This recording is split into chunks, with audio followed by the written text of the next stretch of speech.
కనీసం మీరు దాని గురించి మాట్లాడు. ఒక నిమిషం శ్రీవాణి గారు చెప్పండి, ఏం చెప్తారు? కాంగ్రెస్ నాయకులు చాలా ఆవేశంగా మాట్లాడుతున్నారు బీసీ నాయకుల గురించి, బీసీ కులాల గురించి అని అంటే నాకు హాస్యాస్పదంగా అనిపిస్తుందండి. స్వాతంత్రం వచ్చిన తర్వాత వన్ మ్యాన్ షో దేశంలో ఎవరు అని అంటే కాంగ్రెస్ కుటుంబము, గాంధీ పరివార్. మళ్ళీ అట్లాంటప్పుడు ఆ రోజు వాళ్ళకి బీసీ కులాలు ఎందుకు గుర్తుకు రాలేదండి? మొత్తం వన్ మ్యాన్ షోగా నడిపించారు కదండి వాళ్ళే. మళ్ళీ ఆ రోజు నుంచి ఈ బీసీ కులగణ గురించి ఎందుకు మాట్లాడలేదు? మళ్ళీ ఈ రోజు సొంతంగా వాళ్ళ వారసులే రాహుల్ గాంధీ గారే వచ్చి బీసీ కులాలంటే మాకు ముఖ్యము, బీసీ కులగణన మేము చేపిస్తాము చేయించిన తర్వాత చాలా గొప్పగా చెప్పుకుంటున్నారు. మళ్ళీ ఇన్ని సంవత్సరాల నుంచి వాళ్ళు ఎందుకు చేయలేదు? ఆ రోజు ఎకనామికల్ స్టేటస్ ని బట్టి బీసీ కులాలని చేయాలి అని చెప్తే 2011 లో ఎవరు రిజెక్ట్ చేశారు? ఆ రోజు అధికారంలో ఉంది ఎవరు? కాంగ్రెస్ ప్రభుత్వం వాళ్ళే. ఆ రోజు రిజెక్ట్ చేశారు. సరే ఇవన్నీ కూడా పక్కకు పెడతామండి. చిత్తశుద్ధి గురించి చాలా గొప్పగా మాట్లాడుతున్నారు కాంగ్రెస్ నాయకులు. నేను ఒకటే చిత్తశుద్ధి గురించి వాళ్ళని అడుగుతున్నాను. కాంగ్రెస్ స్వాతంత్రం వచ్చినప్పటి నుంచి ఇప్పటి వరకు అధికారంలో ఇన్ని రోజులు ఉన్న తర్వాత ఎంతమంది బీసీలను సీఎంలను చేశారండి? ఎంతమంది మినిస్టర్లను చేశారు సీఎంలని, బీసీ సీఎంలని? మళ్ళా అవన్నీ పక్కకు పెట్టండి, దేశవ్యాప్తంగా పక్క పెట్టండి. మన రాష్ట్రంలోనే చూసుకుందాం. ఉమ్మడి రాష్ట్రంలో ఏపీలో ఎంతమంది ముఖ్యమంత్రులను చేశారండి బీసీల? ఎంతమంది మినిస్టర్లకు బీసీలకు చేశారు? ఎంతమంది నాయకులు చేశారు? అంటే అధికారం ఊడిపోయిన తర్వాతనే బీసీ కులాలు గుర్తుకొస్తారా అండి? ఈమె కవితారావు కూడా ఇప్పుడు అంతే 10 ఏళ్లు వాళ్ళ అయ్య పక్కన ఊసోరి అధికారంలో ఉండి వాళ్ళు కూడా నియంత్రణ అప్పుడు కూడా చేసినప్పుడు అప్పుడు మాట్లాడని తను ఈ రోజు బీసీ కులాల గురించి మాట్లాడాలి అంటే ఎక్కడవుతుందండి? మళ్ళీ ఆ రోజు కేసీఆర్ గారు ముఖ్యమంత్రిగా ఉన్నప్పుడు ఆ రోజు వాళ్ళకి చిత్తశుద్ధి ఎందుకు లేదు? వాళ్ళ బిడ్డనే కదా, తండ్రికి ఏది చెప్తారు అయ్యేది. మళ్ళీ ఆ రోజు తను చెప్పకుండా అధికారం ఊడిపోయిన తర్వాత బీసీ కులాల వాళ్ళకి మేము న్యాయం చేస్తాము, బీసీ కులాల వాళ్ళని మేము నాయకులను చేస్తామంటే నిజంగా కూడా ఎట్లయితదండి?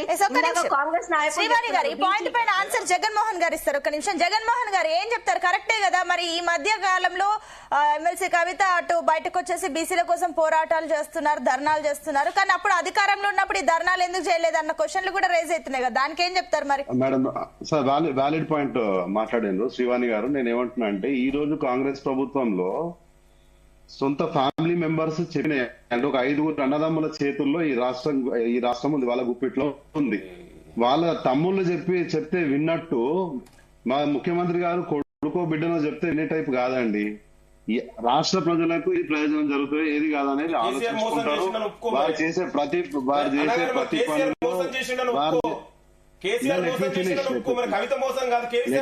పనులు లెట్ మీ ఫినిష్ అండి. ఏ విషయంలో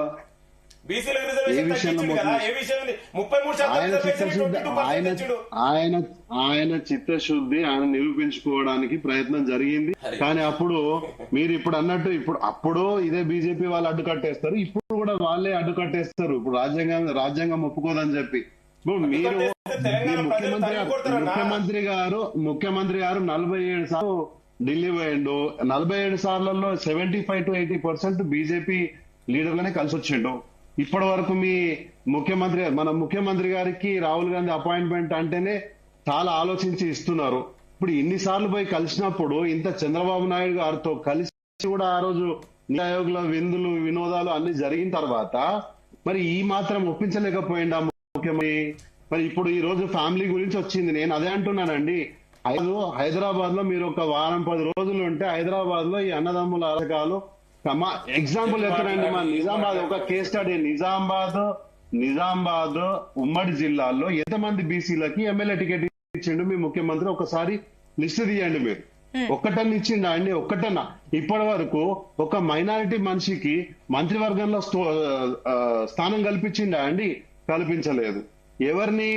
ఎవరినో ఇప్పుడు ఈ రోజు ఎన్నో ఆరోపణలు ఎదుర్కొంటున్నటువంటి ఒక ముస్లిం నాయకుడు, మైనారిటీ నాయకుడు ఈ రోజు ఆయన పక్కన నిలబడి ఆయన కారులో వెళ్తా ఆయన తర్వాత నేనే అంటున్నాడు. ఈ రోజు బీసీకి సంబంధించినటువంటి రిజర్వేషన్ డిక్లేర్ చేయడం కూడా పొంగులేటి శ్రీనివాసరెడ్డి గారు మాట్లాడుతున్నారు. ఆయన రెడ్డా కాదా?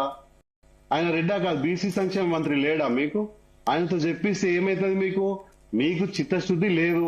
మీరు ఇంకోటన్నా ఏమంటున్నానంటే ఇప్పుడు బీజేపీ వాళ్ళు ఏమంటున్నారు, మేము ముఖ్యమంత్రులు ఇచ్చినాం ఇవి ఇచ్చినాం అని అంటున్నారు.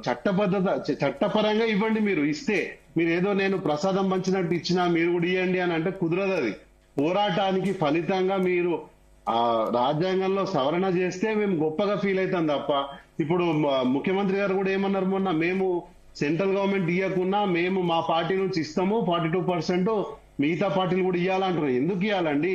అట్లా ఇయ్యరు. అదేమన్నా బిచ్చమా అండి? పోరాటం చేసిన వాళ్ళకు ఫలితంగా పోరాటం చేసినందుకు ఇవ్వాలి. 42% రిజర్వేషన్ చట్టపరంగా ఇవ్వాలి తప్ప ఏదో అడుక్కుంటే ఇచ్చినట్టో లేకపోతే మీకు దయగలిగి పారేసినట్టో అట్లా ఇస్తే ఎట్లా ఒప్పుకుంటారండి ప్రజలు? ఒప్పుకోరు కదన్నా. ఎస్ మీ పాయింట్ చెప్పండి. నేను శేషు గారి దగ్గరికి వెళ్ళాలి. అంటే బీఆర్ఎస్ నాయకులు మాట్లాడితే ఇంత విడ్డూరంగా ఉందంటే కనీసం ఇప్పటికైనా వాళ్ళు ఇవాళ ఈ ప్రజాప్రభుత్వం రిజర్వేషన్ 42% బీసీలకు ఇచ్చి ఆ చిత్తశుద్ధిని నిరూపించుకుంది. ఇప్పటికైనా సపోర్ట్ చేయలేమని నేను ఎక్స్పెక్ట్ చేస్తే వాళ్ళ నుంచి ఎంతసేపు మళ్ళా వాళ్ళు తప్పు చేసిరు, ఆనాడు ఉన్న రిజర్వేషన్ తగ్గించరు, దానికి క్షమాపణ చెప్పండి. అవి పోయి ఎంతసేపు అది చేసినావు మీరు ఇది చేయడం, మీరు ఏం మాట్లాడుతున్నారు? ఇంకా బీజేపీ నాయకులు కూడా ఎంత విడ్డూరంగా మాట్లాడుతున్నారు అంటే ఇవాళ నేను ఒకటే అడిగినండి, మీకు చిత్తశుద్ధి ఉంటే ఈ 42% రిజర్వేషన్ మేము బిల్లు పంపించి ఇప్పుడు నెలల తరబడి గడుస్తుంది. నువ్వు పార్లమెంట్ లో ఈడబ్ల్యూఎస్ ఎన్ని రోజులు పాస్ చేసినండి? మరి వాళ్ళు బీసీ అని చెప్పుకుంటారు కదా, మరి దీ బిల్లును కూడా పాస్ చేయమనండి. ఎవరు అడ్డుకుంటారు నిన్ను? ఇప్పుడు మోడీ ఎన్నో చట్టాలు చేస్తుండు కదా, ఎన్నో ఆర్డినెన్స్ తీసుకొచ్చి కదా 11 సంవత్సరాలుగా. మరి దీంట్లో కూడా ఈ బీసీ బిల్లుని 9th షెడ్యూల్ లో పెడితే చట్టబద్ధంగా రిజర్వేషన్ వస్తుంది కదా. మీరు చేయకపోయినా కూడా మేమిచ్చిన మాట తప్పొద్దు, బీసీలకు అన్యాయం జరగొద్దు అని ఇవాళ ముఖ్యమంత్రి రేవంత్ రెడ్డి గారు క్యాబినెట్ మినిస్టర్లంతా కలిసి నిర్ణయాలు తీసుకొని ఇవాళ 42% రిజర్వేషన్ కోసం ఆర్డినెన్స్ జారీ చేశారు. ఇంకొకటి మరి మిత్రులు మాట్లాడుతుండ్రు, తెలిసి మాట్లాడుతారో ఏంది నాకు ఏం అర్థం కాదు. ఎట్లా విడ్డూరంగా మాట్లాడతారంటే ఒక మినిస్టరు ఏ మినిస్టరు దాన్ని ప్రకటిస్తారని, వాళ్ళంతా క్యాబినెట్ మినిస్టర్ అంటే ఐఎన్ మినిస్టర్ ఆయన చేతిలో ఉంది. అది దాంట్లో నిర్ణయాలు క్యాబినెట్ నిర్ణయాలు చెప్తే దాని మీద కూడా రెడ్డి ఏం మాట్లాడతారండి? మీకు చిత్తశుద్ధి నిరూపించుకోండి. మీరు చెయ్యండి. ఇవాళ మేము చేసినందుకు దేశ ప్రజలందరూ కూడా నేను ఒకటి చెప్తున్నా, గ్యాస్ సెన్సెస్ మరి ఎందుకు చేయలేదండి? మీరు చేసిన సమగ్ర కుటుంబ సర్వే ఎందుకు బయట పెట్టలేదండి? ఇదే కేసీఆర్ చేసింది కదా. పర్ఫెక్ట్ ఉందా? ఏ కులం కరెక్ట్ నంబర్ ఉంది, అదే కదా. నువ్వు చెయ్యాలి, నీకేం తెలుసు? నువ్వు చెయ్యకపోతే నువ్వు బయట పెట్టకపోతే బిల్లు చేసి అసెంబ్లీలో ఒప్పందం చేసి కేంద్రానికి పంపించడం విను మిత్రమా. చేసిరు కానీ తప్పులు చేశారు, పర్ఫెక్ట్ ఇవ్వలేదని చెప్తారండి. ఎవరు చెప్తారు? అసలు వాళ్ళకి చిత్తశుద్ధి లేదు. వాళ్ళకి ఏం తెలుసు తప్పుల గురించి మాట్లాడతారు? వాళ్ళకి ఏం తెలుసు చెప్పుల గురించి మాట్లాడతారు? నువ్వు చేసిన చట్టాన్ని నువ్వు చేసినటువంటి ఏమో కుటుంబ సర్వేని బయట పెట్టవచ్చు. ఇవాళ మేము చేసి సైంటిఫిక్ గా ఎవరు చేయని ఇవాళ మేము చేయడం బట్టుకనే కదా నరేంద్ర మోడీ మెడల్ వంచి ఇవాళ దేశవ్యాప్తంగా రేపు జరగబోయే జనగణలో కులగణన పెట్టింది. ఇదే నరేంద్ర మోడీ ఏమన్నాడండి మహారాష్ట్రలో పోయి? అరే విను మిత్రమా, నీకు వెళ్ళిపోతా విను, నేను చెప్తా. ఇదే నరేంద్ర మోడీ ఏమన్నాడు? విడిపోతే పడిపోతాం అన్నాడు, విడగొట్టాడు, కులగణన చేయొద్దన్నాడు. అరే విను ఏం కామెంట్ నీకంటే ఎక్కువ మాట్లాడతా నేను. విను ఫస్ట్ విను, నువ్వు ఇదే కులగణలో విడిపోతే పడగొడతామన్నాడు, కులగణ ఇవాళ చేసిన దానికి కారణం ఇవాళ బీసీ తెలంగాణ ప్రజాప్రభుత్వం చేస్తా కదా. అరే విను మిత్రమా, నీ ఇష్టం మాట్లాడితే సబ్జెక్ట్ లేకపోతే అదే మాట్లాడతాం. Subject you can speak like that. ఒక నిమిషం అండి, పర్సనల్ వద్దు. జగన్మోహన్ గారు ఒక్క నిమిషం అండి. లింగం యాదవ్ వాళ్ళు మాట్లాడినప్పుడు ఆ మాత్రం నాకు ఇంక దగ్గర ఉంది. క్లారిటీ తీసుకుందాం ప్లీజ్, పర్సనల్ వద్దు. మీరు మోసం చేసిరు బీసీలకు, ఇవాళ మీ చేతనే సపోర్ట్ చేయరు. ఒక నిమిషం. ఎస్ శేషు గారు, అదే ఇప్పుడు ఇంత పెద్ద జిల్లా ఉమ్మడి జిల్లాలో జిల్లా ఉన్న రిజర్వేషన్ తగ్గి చట్టబద్ధంగా ఒక నిమిషం అండి, క్లారిటీ తీసుకుందాం. ఒక నిమిషం అండి. ఒక్క సీట్ ఇచ్చిరా మీరు? ఒక్క సీట్ ఇచ్చిరా? ఇచ్చిరా? అందరూ తెలుసులే మిత్రమా. ఒక నిమిషం అండి లింగం యాదవ్ గారు. శేషు గారు ఇప్పుడు ఏమైతే వీటి గురించి జగన్మోహన్ గారు నేను మళ్ళీ వస్తాను. జగన్ గారు ఒక నిమిషం, ఒక నిమిషం అండి ప్లీజ్, పోయి కావద్దు. మీరు అంటున్నారు ఇప్పుడు వీటికి సంబంధించి క్లారిటీ వస్తుంది. జగన్మోహన్ గారు ప్లీజ్ ఒక్క నిమిషం, ఒక నిమిషం అండి. లింగం యాదవ్ గారు మళ్ళీ వస్తారు. ఒక నిమిషం, ఈ పాయింట్ మీరు మాట్లాడారు. రైతు బంధు మీదనే సర్వైవ్ అవుతున్నారు మీరు. ఇప్పటికీ కూడా మీరు సర్వైవ్ అవుతున్నారు. మళ్ళీ అదొకటి, తెలంగాణ ప్రజల కష్టార్జిత లక్షల కోట్లు దోచుకుని కేసీఆర్ ఫామ్ హౌస్ ఎట్లా వచ్చిందండి? కవితారావు ఫామ్ హౌస్ ఎట్లా వచ్చింది? హరీష్ రావు ఫామ్ హౌస్ ఎట్లా వచ్చింది? ఒక